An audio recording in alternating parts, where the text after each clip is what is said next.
Radhe Shyam. I had lot of expectations on the movie and felt that it will yet again break the barriers of regional cinema. There are many movies in this genre, but this didn't make much of an impact as others did. This is not a troll video and not at all meant to spread hate or hurt feelings of any group. So I'll be breaking down the movie and let's find out what is missing. To summarize, there are 5 aspects in the movie which I want to stress and talk about. This is your break the format. Without waiting further, let's go. 1. Character design. Protagonists need to be specifically defined with the wants and the needs. Wants. Wants are external goals that are known to the character and are specific to them. For example, in the movie Arjun Reddy, Arjun want is to live with Preeti. And needs. Needs are internal goals that are often not known to the character, but everyone around them want that change to happen. In Arjun Reddy, Arjun is unable to move on with the tragedy and we want him to stop being stubborn about situations which were unforeseen. At the end of every story, protagonist will fulfill some combination of want and need.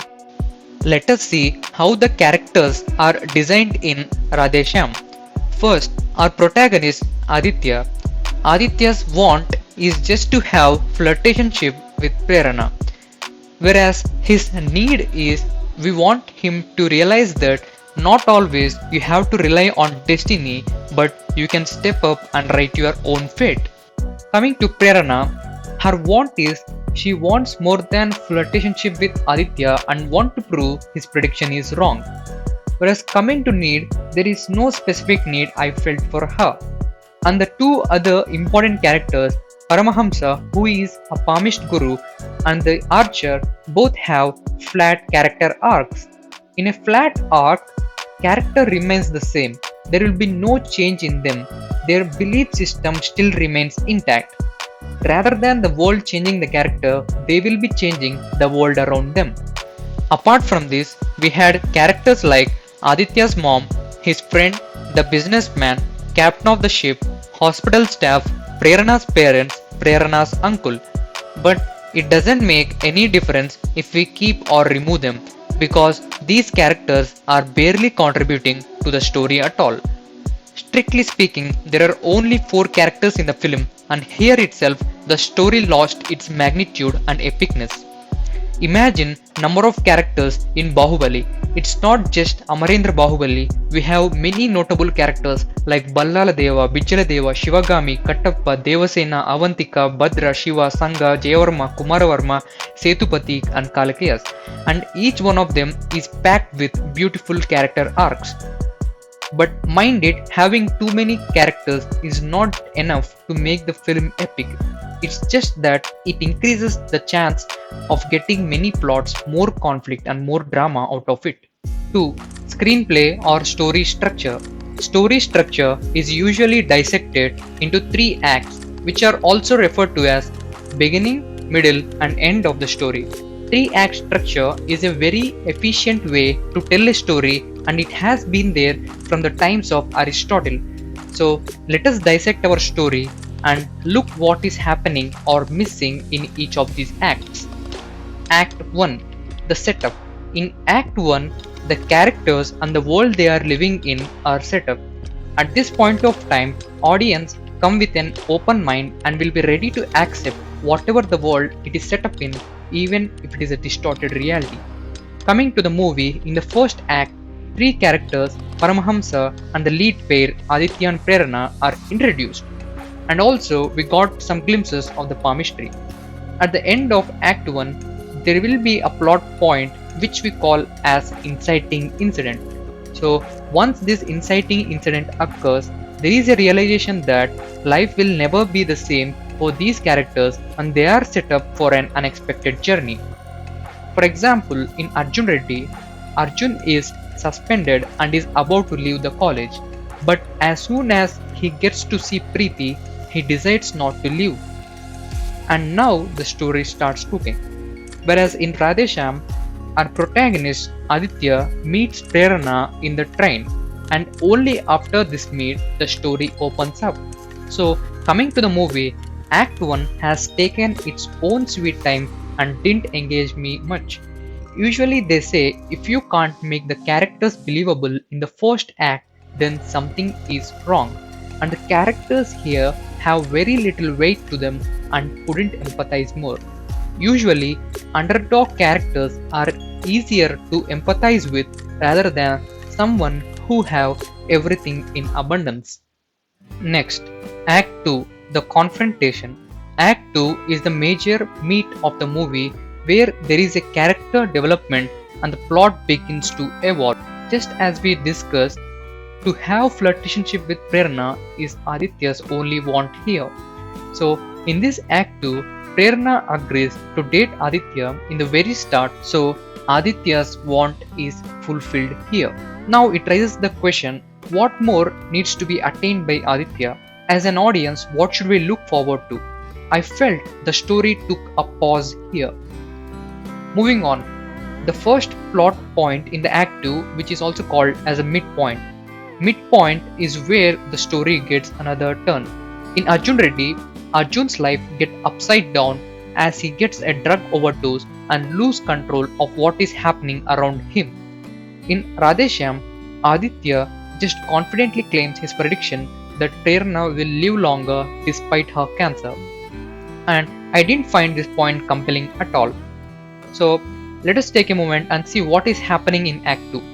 There is very less struggle of the characters in this major part of the 3-act structure, and there is no sense of threat or danger faced by these characters. Moving on, the second plot point in the Act 2, which happens at the end. This plot point changes the direction of the main character altogether and raises the stakes again. In Arjun Reddy, Arjun as a doctor needs to attain a critical case of medical surgery, but being alcoholic in the surgery, he gets pressed with charges of medical negligence. This raises the stakes again. Whereas in Radhe Shyam, since Prerna's want is not fulfilled, she leaves a note in the Aditya's diary and attempts to die. After Aditya gets to see this note, his stakes are increased.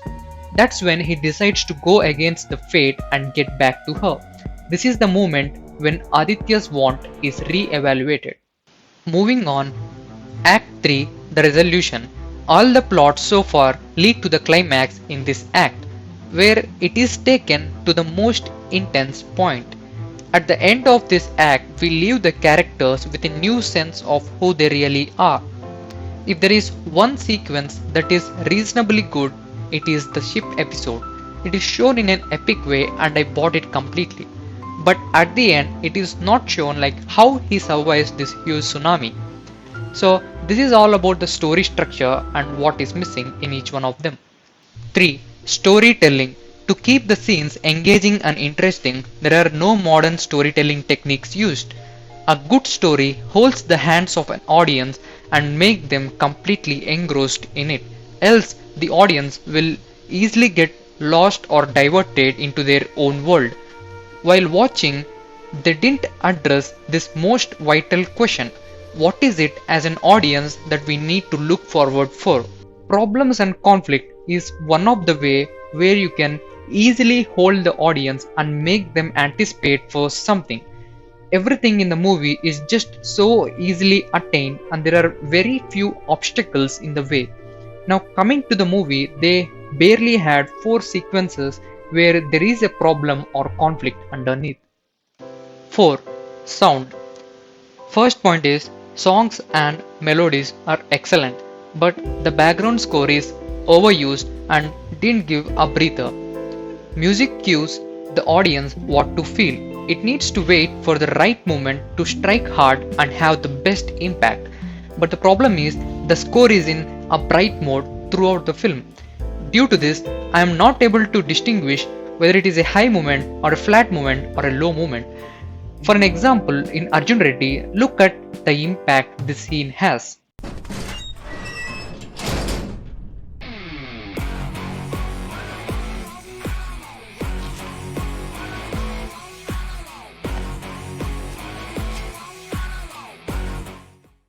And the second point is filling completely with music made the audience disconnect from the movie. Look how they have used sound design and made us, the audience, a part of the location. This bloody dean is screwing up my case, man. Wantedly. Aspurti చూస్తే ఎక్కడో బెంగళూరులో ఉందట టచ్లో లేను. I don't know what's happening. But in Radhe Shyam, score heavily took the front stage, which disconnected me. 5. Writing in the scenes. If we take a palette of emotion, this movie is packed with a very smaller spectrum of them. Whether it is comedy or tragedy, they didn't work well. For example, after the skateboard chase, Aditya gets hit by a truck, but then he walks to the hospital bleeding all on his own. The seriousness of the situation is completely dropped by scenes like this. Enough talking about what is missing, let us take a look at the brighter side. From the cinematography department, visuals are aesthetically pleasing. Production design and costume design is top notch, and there is no denying in that. It took us back to the 1960s Europe. Visual effects in the movie, especially in the ship sequence, is just a visual wonder. And the songs in the film are so good and very pleasing to ears. So, final thoughts. Other departments or technicalities took the main stage, whereas storytelling is lurking around in the corner. If I had a time machine, I would go ask the writer to recheck the script, give proper conflict, especially use the prediction element to make it more and more tighter. So finally, nothing too sweet or too dark will make up for a good story. If you are new to the channel, please subscribe and we will be coming up with more interesting videos.